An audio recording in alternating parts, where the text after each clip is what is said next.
क्या कोई ठोस पत्थर किसी जीती जागती इंसान को हमेशा के लिए अपने भीतर समेट सकता है? महाराष्ट्र के अकोला में एक ऐसा चमत्कारिक शिवलिंग है जिसकी दरार में आज भी एक रेशमी साड़ी का पल्लू फंसा हुआ है। यह कोई साधारण कपड़ा नहीं, बल्कि उस महारानी की आखिरी निशानी है जो सदियों पहले महादेव के इस विग्रह में जिंदा समा गई थी। आखिर उस काली आधी रात को ऐसा क्या हुआ था जिसने ब्रह्मांड के स्वामी को यह असंभव चमत्कार करने पर मजबूर कर दिया? इस मार्मिक गाथा की शुरुआत होती है अकोला के राजा अकोल सिंह और उनकी परम भक्त महारानी से। रानी का हृदय राजसी सुखों में नहीं बल्कि महादेव के चरणों में बसता था, पर पहरेदारों और राजसी तामझाम के बीच उन्हें एकांत में पूजा का समय नहीं मिल पाता था। इसीलिए रानी ने एक गुप्त संकल्प लिया। हर रात ठीक 12 बजे, जब सारा संसार सो रहा होता, वे नंगे पैर चुपचाप महल से निकलकर शिव मंदिर जाने लगीं।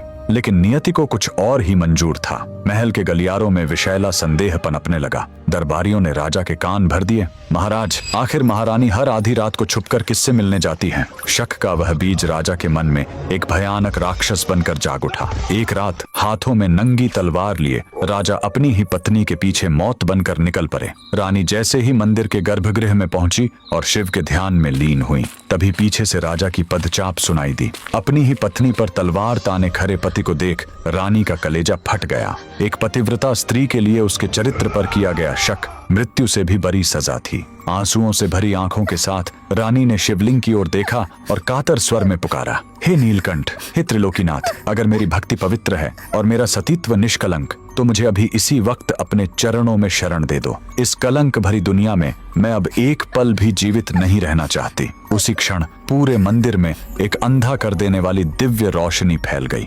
देखते ही देखते वह विशाल और ठोस पत्थर का शिवलिंग गर्जना के साथ 2 हिस्सों में विभक्त हो गया। महादेव ने अपनी भक्त के लिए अपना हृदय खोल दिया। रानी हमेशा के लिए उस शिवलिंग के भीतर समा गईं। राजा जब तक अपनी भूल समझ पाता और रानी को रोकना चाहता, वह पत्थर फिर से झुर चुका था। लेकिन महादेव ने दुनिया को प्रमाण देने के लिए रानी की साड़ी का एक पल्लू उस दरार के बाहर ही छोड़ दिया। राजा जीवन भर उस चौखट पर अपनी भूल का प्रायश्चित करता रहा, पर रानी अब महादेव की हो चुकी थी। आज भी अकोला का यह राजराजेश्वर मंदिर उस अमर भक्ति का गवाह है। वह साड़ी का टुकड़ा आज भी उस पत्थर में दबा हुआ है, जो हमें याद दिलाता है कि जब पूरी दुनिया हाथ छोड़ देती है, तब महादेव अपने भक्त का हाथ थाम लेते हैं। अगर महादेव के इस न्याय ने आपके हृदय को छुआ है, तो कमेंट्स में पूरी श्रद्धा से जय राजराजेश्वर महादेव जरूर लिखें।